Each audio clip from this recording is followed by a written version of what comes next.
to the PC Perspective Podcast. This is episode 158 for June 9th, 2011. I'm Ryan Trout. I'm Jeremy Hellstrom. I'm Josh Walbert. And I'm Al Malventano. We've got the whole gang here. We're ready to go through a week's worth of news. Not a whole lot of reviews that we've published over the last week, but we do have some continuation of Computex 2011, which if you're watching this on the video version, you can tell based on the background behind me, I have returned home. Ken also made it back safely, I think. I haven't really talked to him since we got back, so I don't know. Hey, it was his last day of freshman classes. Well, that's assuming he passes everything, right? Yeah, it's assuming. Well, and he still can't legally drink, so, you know. He could in Taiwan, but, you know, we'll save those stories for another day. Get us a lightweight. Okay. Let's move on to, let's see. We only had one review that was actually written by somebody on today's show. So quickly I wanted to mention, well, I guess, Josh, last week we talked about the 990FX release, right? The Sabertooth 990FX and the MSI board. Yep. Other than the fact that you've slightly edited, updated the pictures with captions and added an award, is there anything else that maybe you didn't touch on last week about that product release or any of these particular boards?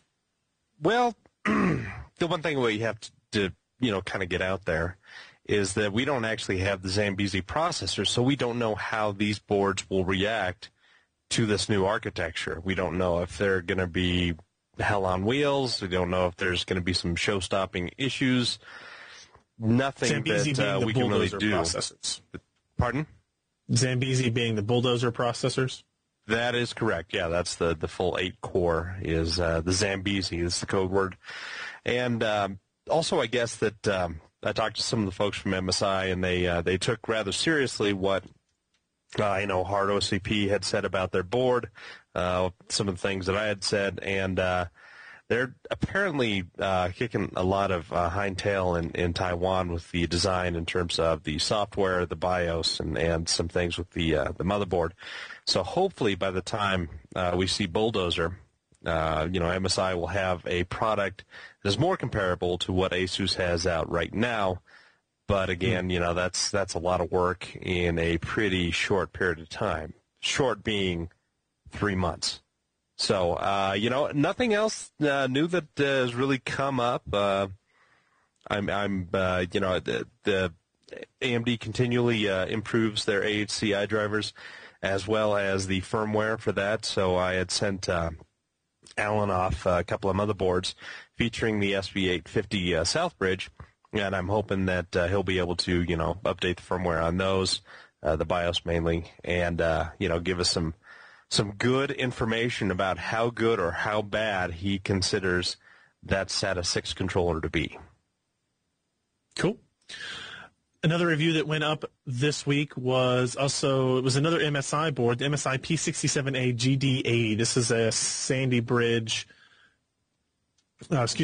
platform LGA 1155 motherboard. Steve Griever posted this review. Actually came away pretty impressed with it. Got a gold award from him, including pretty good features, good overclocking. Remember, these boards have the OC Genie button on them. In this case, OC Genie 2. And this was, single push button overclocking of the processor. I think he has a Core i5 2500K, so quad-core, non-hyper-threaded, but the OC Genie got up to like 4.2 gigahertz, no user interaction other than pushing that button on the motherboard, so that's pretty good. Looks like the board's coming in at like $219, and considering it's the GD80 model, which is their highest end for that chipset, it's actually pretty good pricing there. Go to the review, go to PCPer.com, you'll see it on the homepage, check out that motherboard if you're interested in a Sandy Bridge offering. Maybe not Z68, although maybe that should be where you're looking at this point. But if you're still looking at P67 options, that is a good one. Now, we did have literally moments before recording the podcast, so this will be very fresh in his mind. A review. I don't know if I'd go that far. This is a GeForce GTX 560 Ti graphics card review. This is a Hawk edition from MSI, which means it has a stealth fighter on the box, which I'm not sure if they pay for the rights for that. And what else does it have? It's got some overclock settings, some improved power efficiencies, and that type of thing. Tell us a little bit about the card and what you thought about it. Well, it's got some nose goblins in the box that somehow made it there, and it was kind of gross, and maybe that's the source of my strep throat that I got, or maybe That's not. pretty awesome. Yeah, nose goblins. But hey, do we have enough MSI products as of late? Yeah, they've been making a lot of stuff, I guess, right? I mean, Yeah. they're trying to do this competition. They're trying to compete and stay at the level of ASUS, right? This is kind of like the pinnacle of what a Taiwanese-based motherboard and component manufacturer can be.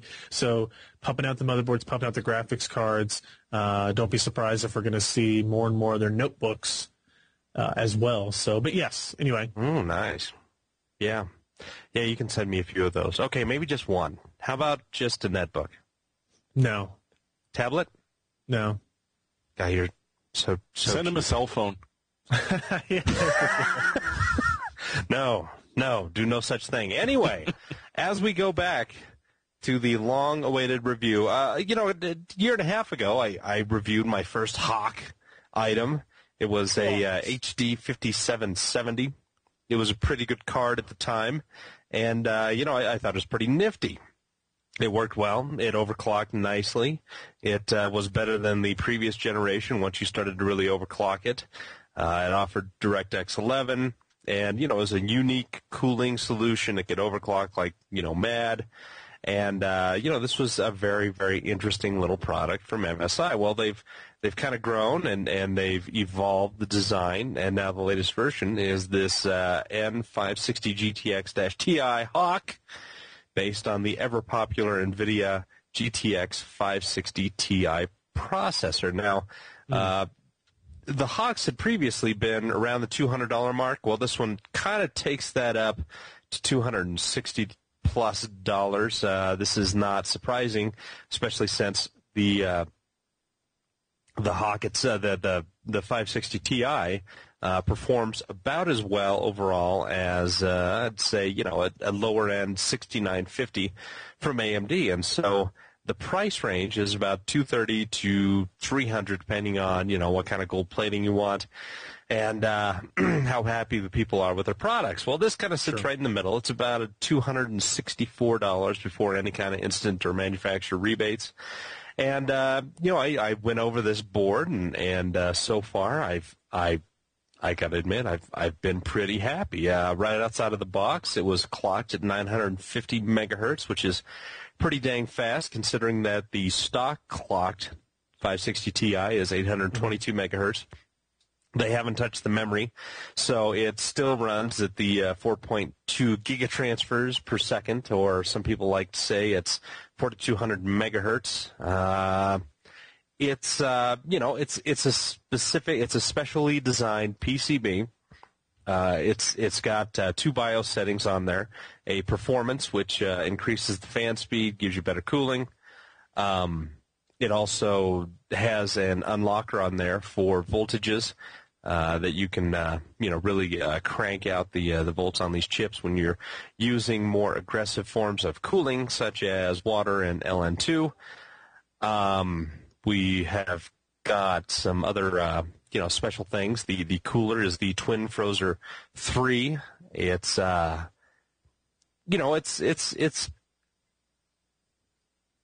and no, I didn't kind of panic yet, but no, it's again an evolution of the original Twin Frozers that we saw with, I think, the 9600 series cards just years back. It's got two fans. They're both 80 millimeter. It's got the propeller blade technology. That means it can push out about 20% more air at the same acoustic. Yeah. It's the same acoustic, signature, supposedly. I haven't noticed any much louder performance out of this than previous other Twin Frozer 2 cards. So, I guess that's it. It's got two super pipes on there. Of course it does. Super pipes are always good. Super pipes. Super pipes. And so, yeah, when you start looking at it running at idle, it's down at like 35 degrees Celsius or centigrade, whatever you want to call it. But it's, it runs cool at idle. But when you start cranking it up, it still runs pretty good. I mean, if you consider that NVIDIA specs their chips to run at like 105 degrees centigrade or Celsius, depending where you're at,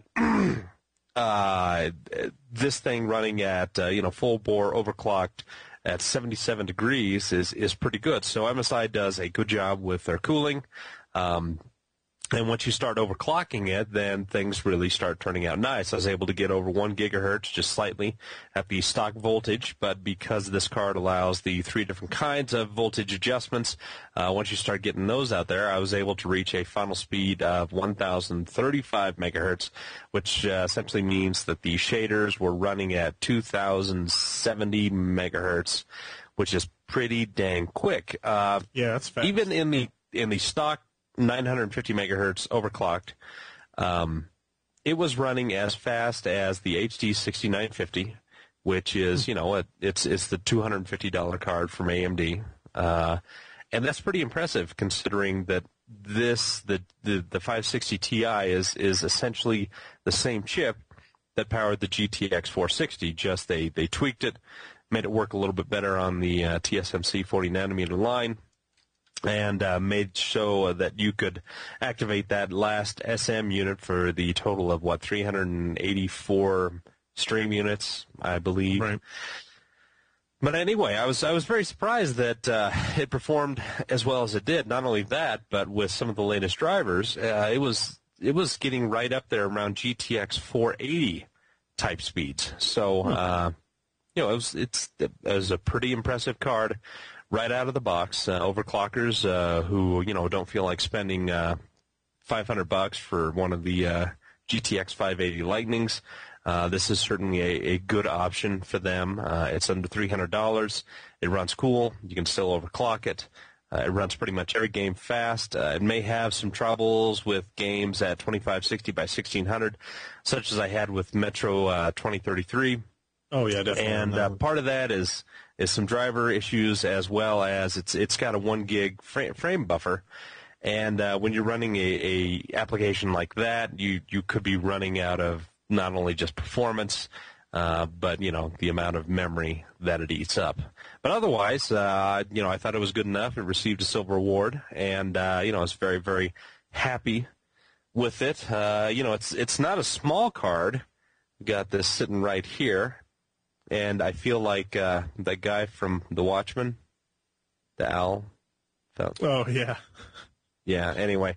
If you can see in the pictures on the review how big this is compared to the Lightning, which is a huge card, and then how much smaller the original Hawk was as compared to this. And you'll kind of look at the twin fans on the HD 5770 and kind of compare them to the others, and you think, wow, that's pretty... That's pretty puny. So, yeah. There you have a couple of generations of MSI boards, and we'll be having another... Pardon? Looks like it was Photoshopped to me. Yes, the magic wipes were fat at Photoshop, but yeah, anyway. So yeah, that's the review. Good card. I don't think you overspend for what you get, and MSI should be pretty happy. Cool. Before we get into the rest, we got a lot of Computex news and some other stuff to cover. We'll take a quick second here and thank today's podcast sponsor. All right, thank you for that. We've got a host of things that happened either right at or right after we had our last podcast when I was in Taiwan and recorded it there. The first of which is apparently PowerColor was showing off a 4 gigabyte version of a dual GPU graphics card. Jeremy, what did you see in this card here other than it being magnormous? Well, it is magnormous. It's actually ridiculously huge and has some rather questionable pens just above it. But if you take a look at the picture, it's got this little tiny chip in between the two GPUs, which is a Lucid Logic's chip. Why would they do such a thing? I am amazed that Lucid has made such huge inroads into the market. I mean, we're seeing them on motherboards. We're seeing them on GPUs now. This is just nifty. It really is. But what we're now I want to getting... point out here that the Lucid chip acts as both a PCI Express bridge chip as well as the core logic for their Lucid Hydra technology. So my understanding is you'll still be able to run these in standard Crossfire in addition to Hydrid, I think. So, yeah, this is an additional feature. It's not taking over Crossfire. Oh, Gotcha. oh, good, because the drivers for Hydra just are not that great. Mature? Yeah. To say it nicely. ATI got better. What can I say? We didn't actually, or Ryan didn't get a hold of this card, neither did Ken, because, well, he was tired and couldn't snatch it.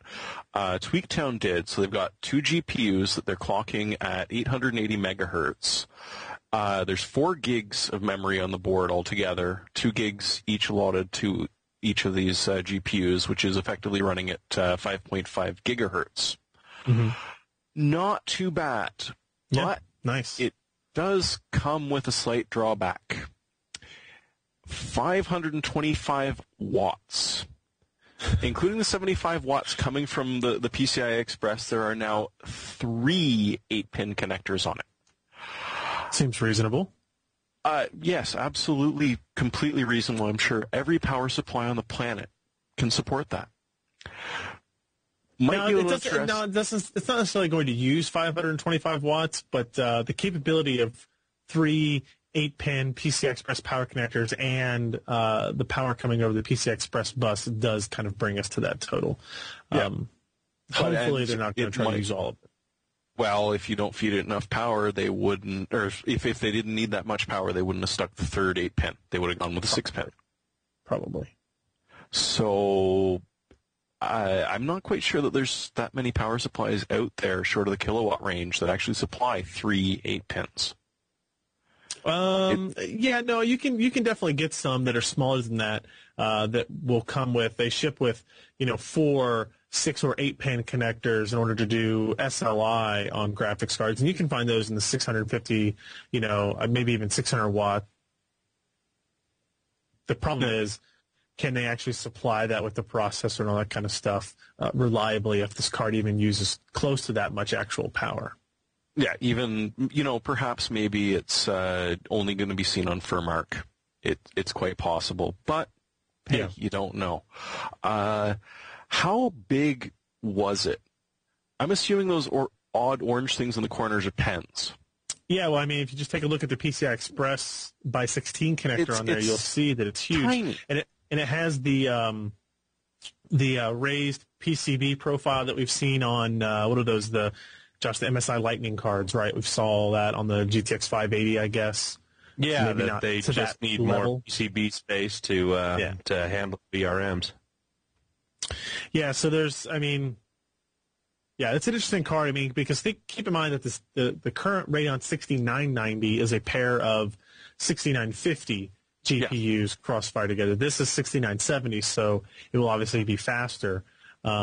And if it's actually produced and released on any kind of scale, then we might have a new fastest graphics card. Although the 590 would still be a pretty good competitor from NVIDIA. But no word on pricing or anything like that, I guess. Neither you nor Tweaktown actually heard anything about just what they're going to charge for this monster that I know of. Makes sense. It's going to be priced like the 590. That's what it'll be going against. Right. So one would assume that's what they're aiming for, which is what, almost $600? If you could find it, I think it's $700. Oh, take that back. I think. Yeah. Another thing that I got to see over in Taiwan is an upcoming prototype for an upcoming Antec case, the Antec Performance P280. This takes the P180 that is wildly popular. I don't know if any of you guys are actually using it, but I'm sure many of our readers and listeners are using it. And this is kind of this is a case from Antec that I think a lot of people have been asking for, updating it updating their existing designs without going completely overboard and crazy with new things. Remember the Antec Skeleton? That was the big series. Yeah. And then they had the Landboy Air, which I actually have sitting on the floor in here. You know, both interesting in their own ways, but not what the majority of people are going to be using anyway. The P1, the P280, the new one, is actually going to be $129. It'll be available probably in Q4, so we've still got a while to wait. And you can see when you look through the photos here, it has all the features that you're looking for, and a lot of features that you would only find in higher priced cases. It definitely has USB 3.0 front panels. It has removable air filters on the front and the bottom of the case. And actually, one of the things I like about this is that the fan filter on the bottom is accessible through on the side of the case, not just from the back of it. So if you're like me and you have your computer up against kind of up against a wall. I have a Corsair 700D or an 800D, and the fan filter out the back means I have to basically like move it out, and because cable's already stretched, sometimes I have to disconnect some cables in order to turn it enough to get the filter out. So that's kind of annoying, but this addresses that. It's using a new sound dampening material on the doors on the top. It's essentially what they're calling like a highly compressed plastic. When you take the door off of the side of the case, it definitely feels heavier, and you can see in the picture there, it's not really much to look at, but it's, just a couple of millimeters thick, but very compressed, weighted plastic that they're using as noise dampening material.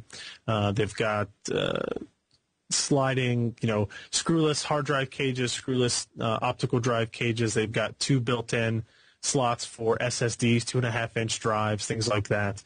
Built-in controllers. They've got the same type of power and cable management system that we saw made popular by the Corsair 700 and 800D series. They have widened the case a little bit in general, so they can have more room behind the motherboard tray and the door of the case for cable routing, so you don't have some of that bulge that you might see on the backside of your case if you've got your power cables and SATA cables and that kind of stuff running back there that don't let the case door stay flush. So it's a pretty impressive little case, especially considering the price that they're targeting here is $129, and when they're very specific like that early, they're going to be making it that price. It's a matter of if they have to do any component changes later on. So pretty good look at what you'll expect to see from Antec, and I think if the P180 is any indication, this one will also be fairly interesting and successful.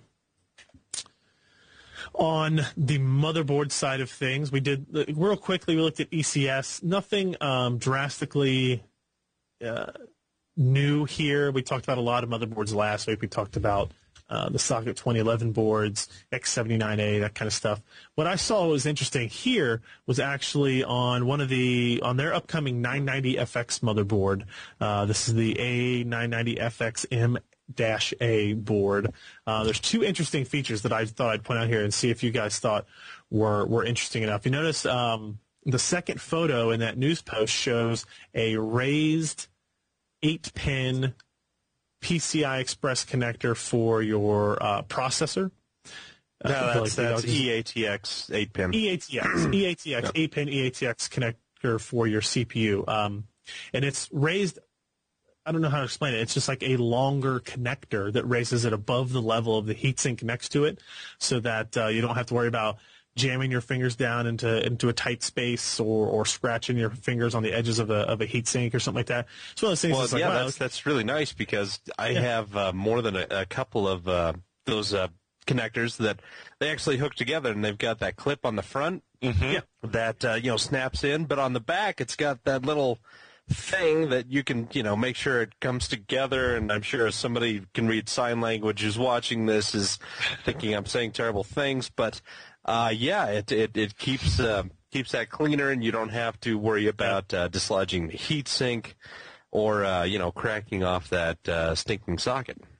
I do wonder about the strength of that connector, but I think it should be okay. Also of interest is on that board, if you look at the heat sink, you'll see like a sticker on it that just says Black Series, and it's black and gray, and there's kind of the design is some kind of floral design on with a gray color in it. That gray paint is heat sensitive, so it will change color depending on the ambient temperature inside your case. So this is the third or fourth thing we saw at Computex where temperature changing material is used, or color changing material is used based on temperature, so that the consumer will have some idea of what the inside of their case temperature is just at a quick glance. So, nothing incredibly out of this world here, but definitely interesting to see a couple of those things and that happening. Socket, Burke, if you can zoom in on that socket, it's ridiculous. There are 2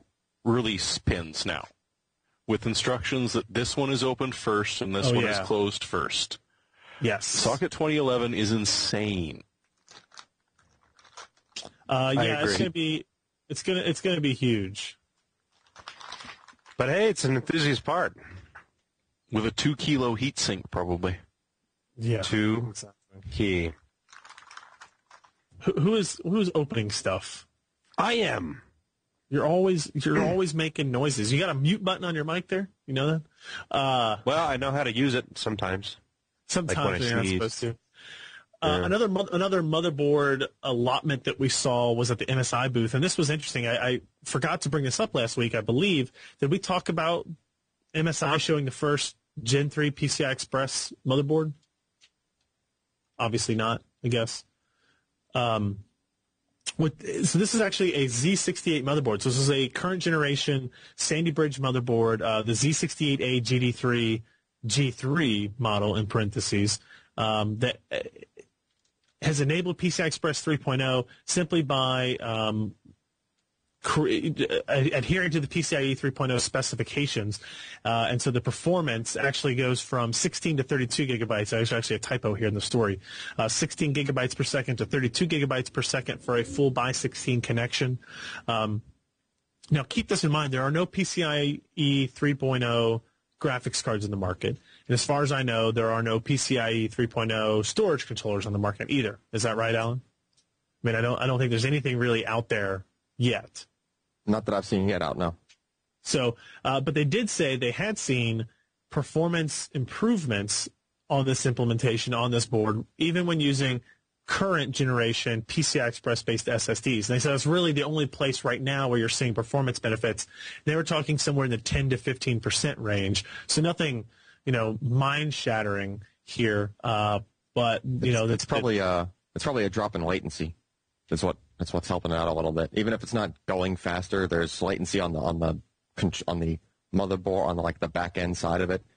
Yeah. Not necessarily from the PCIe SSD, but from the motherboard, because these things those types of cards are capable of such a quick turnaround in a request for data, especially if you're doing really high IOs per second.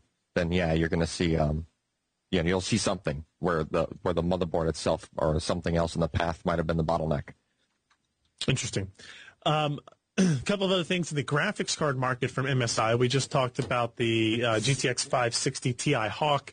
They had 2 new technologies being shown at Computex. One of them was called Smart Temp Sensor Tech, which is actually a color-changing fan. So this is a fan that goes from blue to white, depending on the ambient air temperature. At 45 degrees Celsius, your blue fans on your graphics card have turned completely white. Again, just kind of another helpful indication to the consumer that something is going on inside your case. Hey, Ryan. Yeah. Oh, that already has those? Or did you just get that? I just got it. You just got it? Can you sit on it for a bit and see if you can make the fans go white? My butt is not 45C, no matter how hard I try or how long I keep it there. My issue with that is... So the color changing stuff in the motherboard kind of makes sense. If you've got color changing fans, when does a consumer ever see that? Even if you have a window on your case, all of this assumes you have a window on your case. Don't the fans on the graphics card face down anyway? Yeah, and if you have another card underneath it, you got to strain your neck. and You get gotta a have one of those flashlight. motherboards, or you gotta have one of those cases where the motherboard gets installed upside down. I guess. I just, Like you know, Buick and I Gangsta told them this. style. I told them this at Computex. That's a really good idea, but nobody's going to see it. Is what it's going to come down to. So, Well, you know, I'm going to make you see it. I'm going to get out my wife's hairdryer because obviously I don't have one of my own.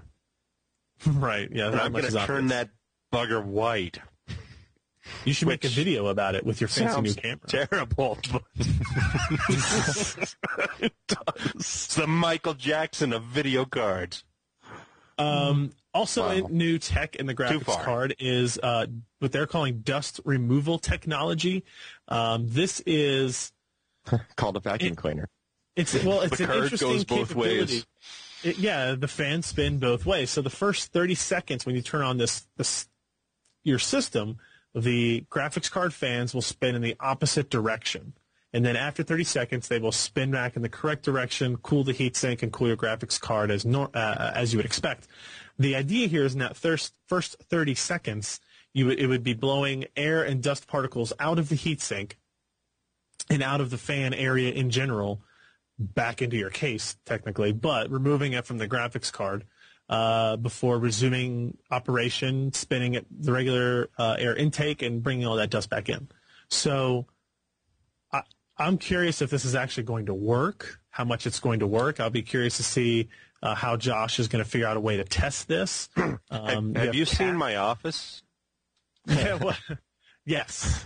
Well, what you need to do is collect cat hair from all over your house That's not going to be a problem. and put it in bags, right? And then you need to simulate 6 months worth of dust in a new system, right? So just pour that crap in there and compare it to now. Jeremy can help me out on that. But Josh sent me some cat hair. coming from It came in the Vancouver? box that he sent me.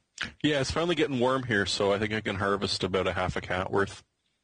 Yeah. Okay. Well, let's share the cat resources.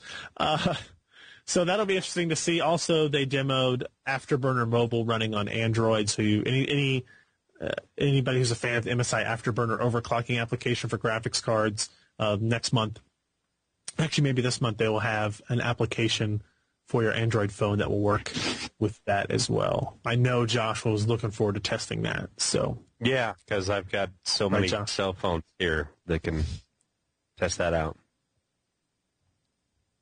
yeah. Jeremy, why don't you tell us about what we saw at the Thermaltake booth here at Computex? Apparently this is some of the stuff you also saw at CES. Well, yeah, but we didn't see the albino level 10 GT. We saw the black one. But at CES they're showing off essentially the same kit.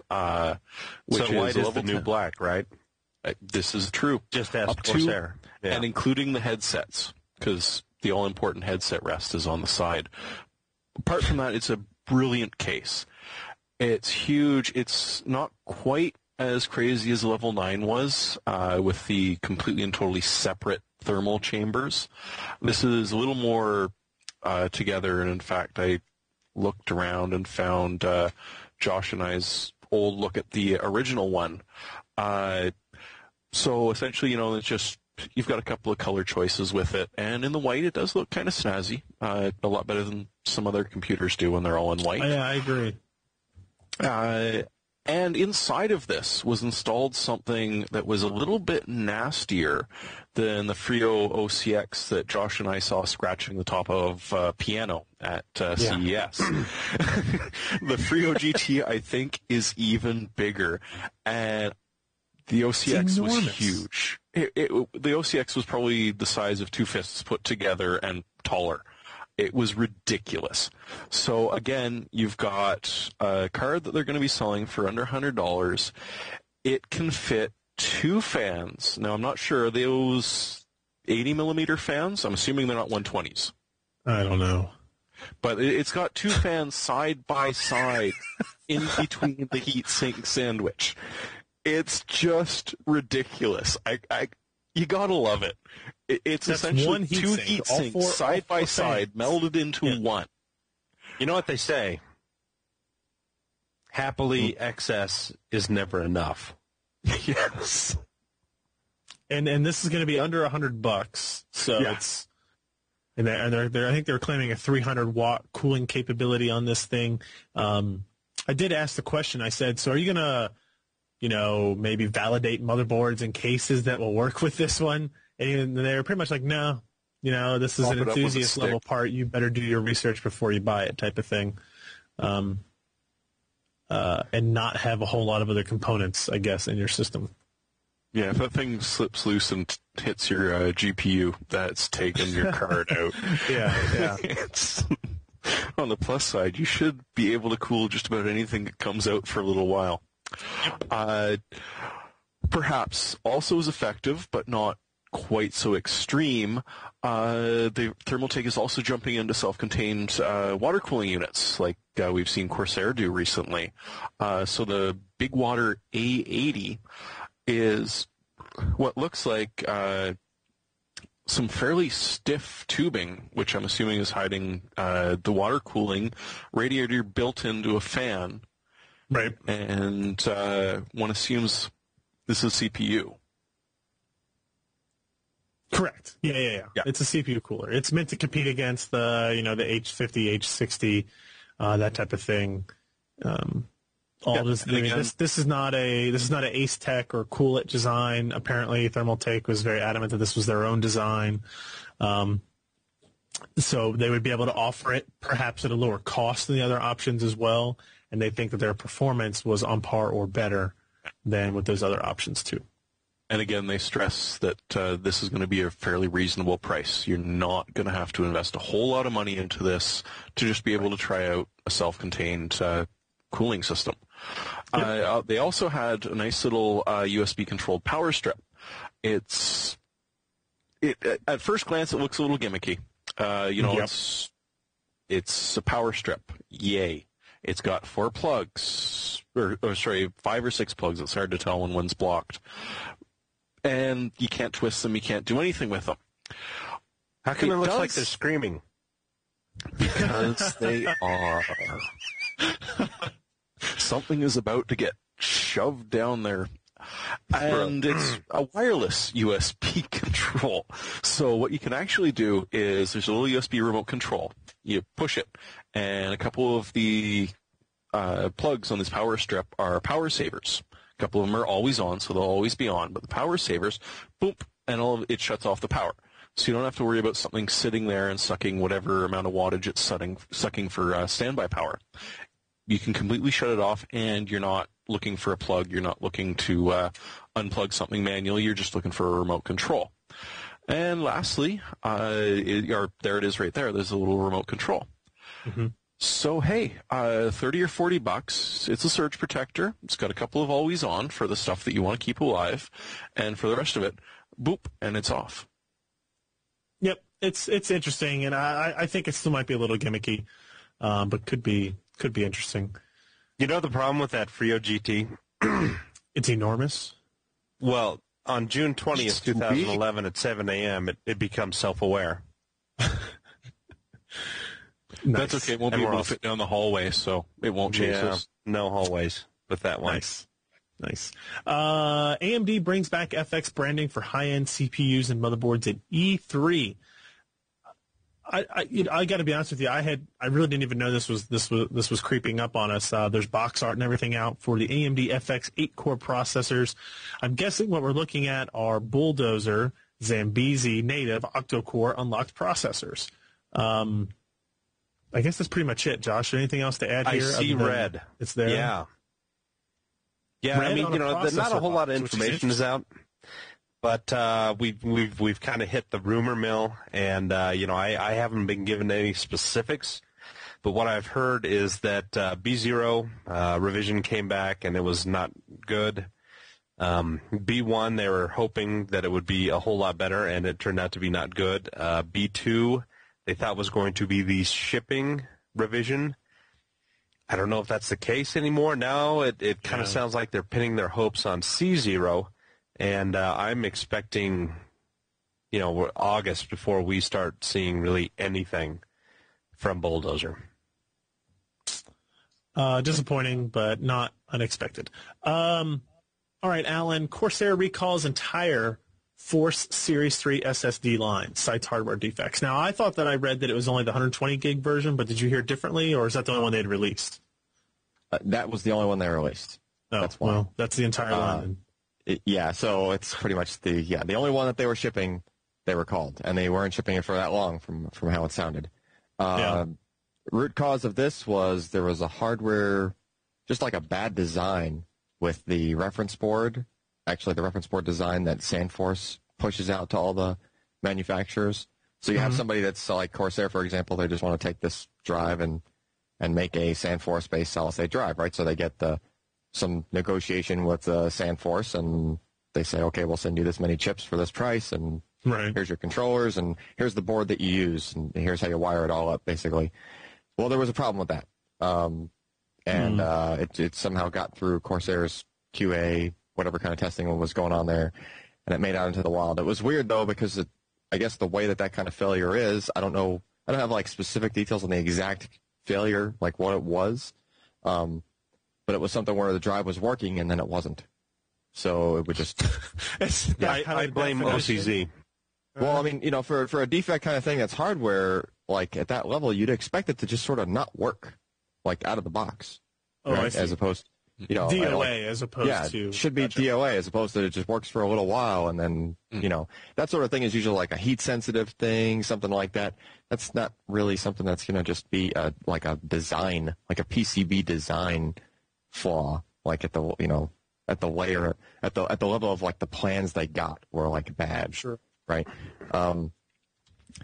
So that affects the Corsair. I haven't heard that it affects any other OEM/rebrand type things that are going on with SandForce, with the newest generation SandForce. But then again, those chips are not in a lot of drives yet. The earliest adopter for them was OCZ with the Agility and the Vertex 3s. And OCZ has a habit of making their own PCBs for those things anyway, which they did this time too. And lucky for them, because it obviously doesn't affect them this time. So, well, did they say it wasn't going to affect them, or we just haven't heard anything yet? I mean, is it possible that Corsair is just the first to realize it or admit it? No, it's not that. It's that specific issue that Corsair is having that is causing them to recall their drives was due to the hardware, like the layout of the PCB. And I've confirmed that OCZ's uses a different design. They use their own design for their PCBs. PCB being they're just the circuit board that all the stuff's mounted to inside the SSD, right? So the OCZ drives should not be subject to that specific flaw. They're still subject to whatever typical firmware kind of quirks you get with a new controller chip. So that sort of stuff. But that's fixable by the end user, and just like any other, just like with any other SSD. Okay. Well, they should have learned from Intel and sent it to you first to see if you could break it. Yeah, I probably could have broken this one with the way that our test suite goes. Had we gotten one in yet, or just barely? Nope, not yet. Oh, okay. That's funny, because I remember talking to them at Computex about those drives. And we'll take that conversation offline. They were slow to release anyway. One more bit of post-Computex news. We were talking about the Thermaltake showing a self-contained water cooler device. PNY and Antec have teamed up to deliver a sealed-loop water cooling kit for GPUs and graphics cards, actually. This is pretty interesting. They showed off a new GTX 580 that is cooled by an Antec water cooler. The new system promises up to 30% lower temperatures compared to the NVIDIA reference cooler, and it claims that the new cooler will result in increased headroom for overclocking and a decrease in acoustics due to a larger 120 millimeter fan that can spin much slower and quieter than your traditional graphics card fan. Now, if you look at the pictures, what's interesting here is that it kind of has the 120 millimeter fan and radiator combination that we're used to seeing in these self-contained kits, but the cooler on the GPU it looks like a reference cooler, right? It still has the same kind of plastic sheathing around it, and it has the fan and stuff on it. My guess is that those are disabled or turned down to their lowest possible setting, until the water cooler, or if the water cooler were to suddenly stop working, pump, break, something like that, then the cooler will activate on these cards. You'll notice that they are selling one that is a CPU, GPU combination and one that is just the GPU. Pricing on these are the CPU, GPU water loop with a GTX 580. Keep in mind that this is a graphics card as well, not just a cooler for a graphics card. That's going to be $649, and then the GTX 580 by itself that does not come, or that has the water cooler but doesn't come with the CPU water block, is $579. So you are paying, looks like maybe $100 premium, maybe a little bit more than that if you get the PNY Acetec combo cooler on this.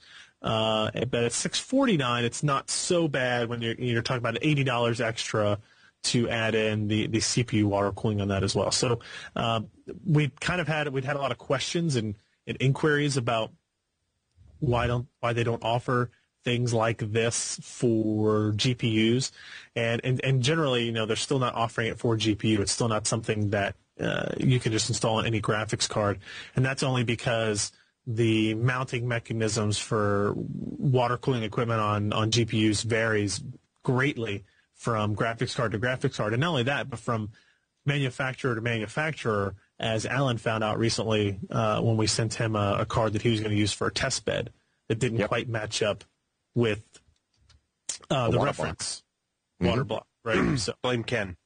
Ken. Ken's fault. Yeah, he's sticking fingers where he shouldn't be sticking them. So I like the idea of that with the whole combination thing, especially for the CPU cooling as well. Like you get it all in one, like elegant sort of solution. But the only thing that turns me off on it is that this sort of locks you into that graphics card for a while. Yeah. Right, because you have to wait for the next thing to come up because you just lost your CPU cooling when you try to upgrade your graphics card. Well, you can always have a dangle there, right? Like the whole card just hanging somewhere inside the case with just for the water loop to go I thought through. I thought you meant the CPU water block. No, I guess that's the thing, right? You could have the graphics card just hanging there inside the case too, right? I mean, well, no. You remove the graphics card and you hook another radiator up to its faceplate. Get some extra cooling going. Yeah, because that single pump is not going to complain at all about, essentially 3 times the resistance of having another radiator. None. Well, that's the other thing. These systems are not meant to be broken into. No. Right? Ever. They're just sealed like permanently, never meant to be cracked open. And if you do, so you're you probably would not have to going just to have get something everything. dangle. Yeah.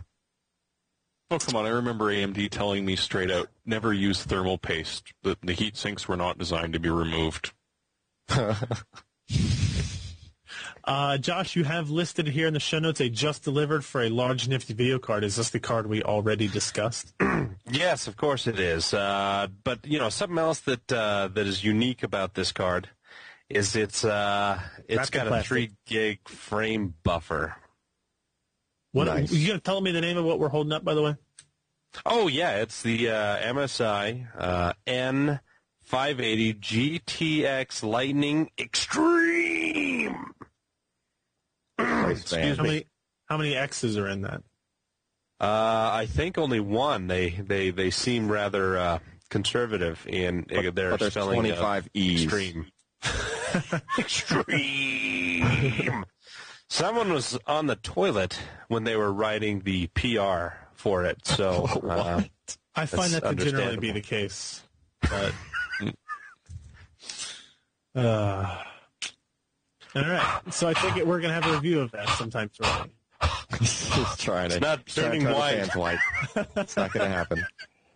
If you breathe out 45C, we have a problem. Got a big issue. All right, we're going to get into our hardware software picks of the week. Before we do that, I'm going to be proactive here and recommend, if you are at all interested in going to QuakeCon this year, you should head over to QuakeCon.org. QuakeCon being one of the countries, if not the country's largest BYOC LAN party. So that's one reason why it's cool. The other reason why it's cool is that many of your PC Perspective friends and family will be there. We'll be hosting a hardware workshop type event on the Saturday.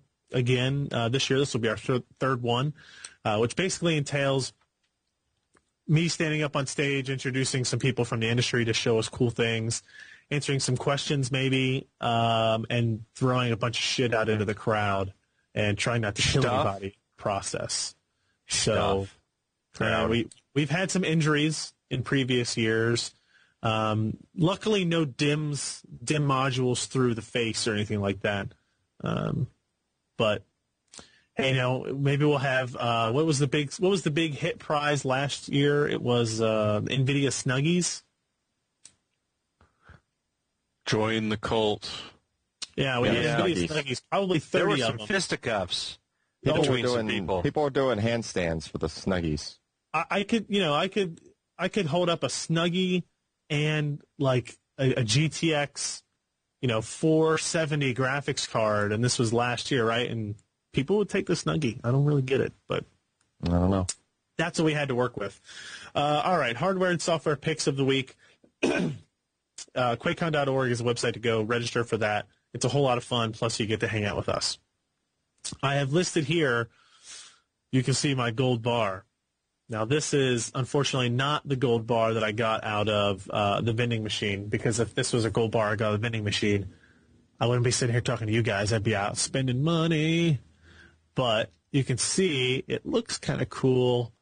It's got an ECS logo on the side, and it's a USB 3.0 thumb drive. How big? 16 gig USB thumb drive, I guess. USB 3.0. It's from the bank of memory. I'm overdrawn there. Yeah. Bad joke. That's all I got for this week. I don't know why, but that's it. So I'm going to move on and let Jeremy pick something interesting. Well, I quickly mentioned this at the end of last week, but it's a funky little thing called the News Tweak. It's a nasty little device which you can plug in as if you were going to, it looks like a nightlight is what I was actually trying to remember there. But what it will do is sit between any Wi-Fi connection, and using a little bit of ARP spoofing is able to change the news feeds of several major news sites like, say, bbc.co to your own particular twisted desires. It's good on a couple of levels in that it teaches people that, hey, you're on Wi-Fi. Yeah, it says wireless equivalent protection. It's really not. Man in the middle kind of sucks. And on the other hand, it's just a great prank. I'm sorry, but this thing is just funny. And if you follow the links through, they actually give you the instructions on how to build one. It's not just a, hey, I made this, bet you wish you could. It's yours. So as someone just suggested, not me, maybe go to your local Starbucks and order a coffee. So I was just going to say, you should mass produce them and plug them into Starbucks everywhere. And McDonald's, too. Don't they do free Wi-Fi? Yeah, actually, yes, they do. Yeah. While you enjoy your Big Mac. Josh, do you have some hardware and or software to pick this week? I guess you could consider this software, but Sam Adams got together with some steak guy, and they made the Samuel Adams Boston Lager cut. It's a cut of steak, some special marinades. You grill it with Boston Lager, and in fact, they had a YouTube video on how to correctly grill it, and I learned a few things from that video, which I'm a pretty decent griller myself, and I really like steaks. To brag, but yeah, it's all in the marinade. Well, it's in the spices and how you cook it, and I'm pretty good at that. The only problem is you get like 6 steaks and 2 glasses for like $79. It's not a great deal. Whoa. But is this like just porterhouse we're talking about? I would like it. What?